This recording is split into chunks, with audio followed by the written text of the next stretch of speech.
When I started studying Islam seriously, particularly when I went to the seminary in Al-Azhar, and I started reading all of these classical texts, books and texts that were considered standard in Sunni Islam, I started to notice that there were a lot of assumptions that the authors had when they were writing.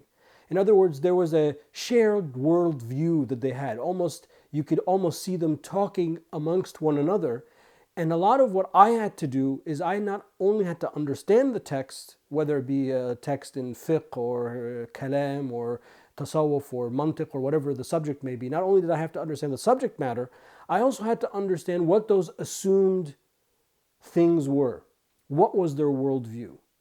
And one thing led to another, and that's how I got to this course, The Muslim Mind. The Muslim Mind seeks to answer one core question: how do Muslims think?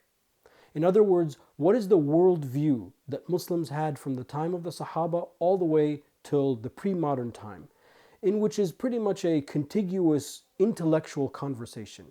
How do they look at the world around them? How do they look at the observable world around them? How do they look at other faiths? How do they look about issues of power? How do they look at social interactions, social responsibilities, social roles, etc.?